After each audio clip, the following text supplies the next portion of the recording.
అదే RTV app వార్తల్ని క్షణాల్లో చదివే అవకాశం ఉంటుంది. ఒక న్యూస్ పేపర్, ఒక టెలివిజన్ ఛానల్ మీ చేతుల్లో ఎప్పుడూ ఉంటాయి. Welcome to RTV. నేను మనతో పాటు ఉన్నారు జనసేన నాయకులు మూర్తి యాదవ్. మనం చూడొచ్చు ప్రజెంట్ హాట్ టాపిక్గా మారింది 596 జీవో.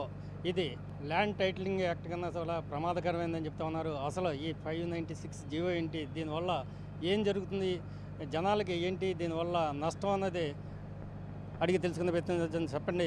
మూర్తి యాదవ్ గారు, ఎందుకు ఈ 596 జీవోని రద్దు చేయాలని కోరుతా ఉన్నారు?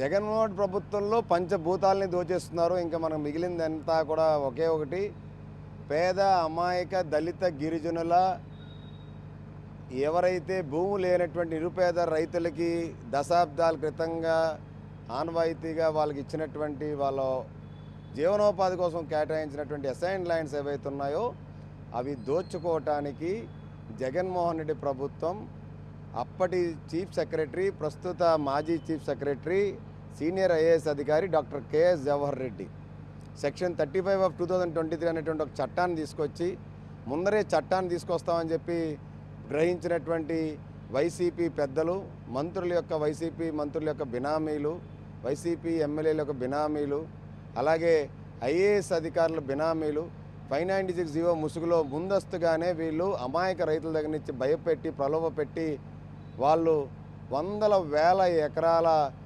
అసైన్డ్ ల్యాండ్స్ని, డీపట్టా ల్యాండ్స్ని రాయించేసుకొని జీవో రాగానే ఫ్రీ హోల్డ్ సర్టిఫికేట్ జారీ చేసేసి, ఆ ఫ్రీ హోల్డ్ సర్టిఫికేట్ జారీ చేసిన వెంటనే రిజిస్ట్రేషన్లు వీళ్ళు బినామీల పేరు మీద చేంజ్ చేసుకున్న వైనం ఏదైతే ఉందో దీనిపైన పూర్తి స్థాయిలో దర్యాప్తు జరపాలి. 596 జీవోని రద్దు చేయాలి. 596 జీవో మీద జరిగినటువంటి లావాదేవీలు మొత్తం అన్నిటిపైన పూర్తి స్థాయిలో నిలిపివేయాలని చెప్పి మేము డిమాండ్ చేశాం.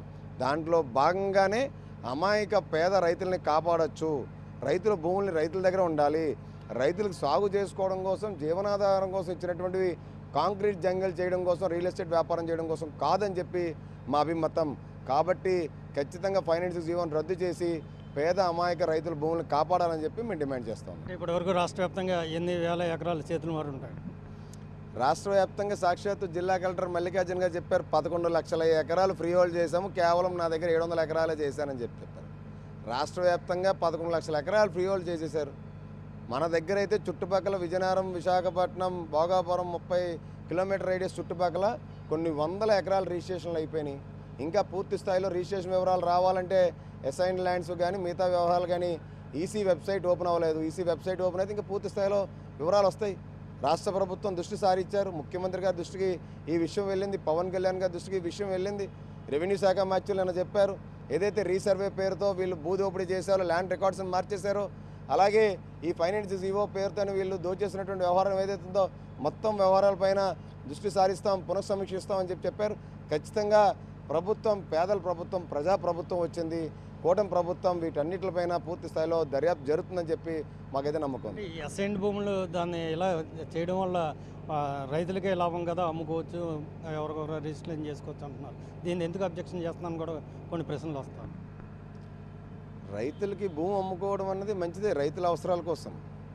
కానీ ఊరిలో 100 మంది రైతులు ఉంటే 100 మంది రైతులకు ఒకేసారి అవకాశం వచ్చేది కదా, ఆపద వచ్చేది కదా. 100 మంది ఒకేసారి అమ్మేసుకోరు కదా.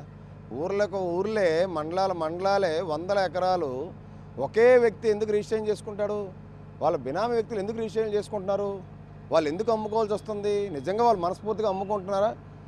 ఊరందరికీ ఒకేసారి కష్టం వచ్చిందా ఏమైనా? ఇది కేవలం దోచుకోవడానికే తీసుకొచ్చినటువంటి జీవో. రైతుల కోసమే జీవో తీసుకొస్తే, రైతుల అవసరాల కోసం అమ్ముకుంటే, వ్యవసాయం కోసం ఇచ్చినటువంటి, సాగు కోసం ఇచ్చినటువంటి, వ్యవసాయం కోసం ఉపయోగపడేలాగా అమ్ముకోవాలి. అది చట్టంలో పెట్టాలి. అది అంతే తప్ప అక్కడ నుంచి అపార్ట్మెంట్లు కడతాను, రియల్ ఎస్టేట్ లేఅవుట్ వేసి అమ్మేస్తానంటే ఇంకా పశువు సాగు అవన్నీ ఏముంటాయి? ఇంకా పశుగ్రాసం అవి ఇంకేం ఉండవు కదా. ఇంకా పశువులు అక్కడ మేతం కూడా మేయలేవు. ఇంకా కాంక్రీట్ జంగల్ అయిపోతాయి, అడవి అయిపోతుంది. ఇంకంతా అక్కడ నీరు కూడా ఉండదు ఇంకా భూమిలో.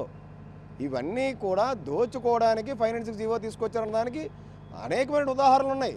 ఏపీఐసీ ల్యాండ్ ఎలినేషన్ చేసి రైతుల దగ్గర తీసుకున్న ల్యాండ్ని కూడా మళ్ళీ ఫ్రీ హోల్డ్ చేసేసి జవహర్ రెడ్డి వాళ్ళ బినామీలు కట్టబెట్టేశారు కదా.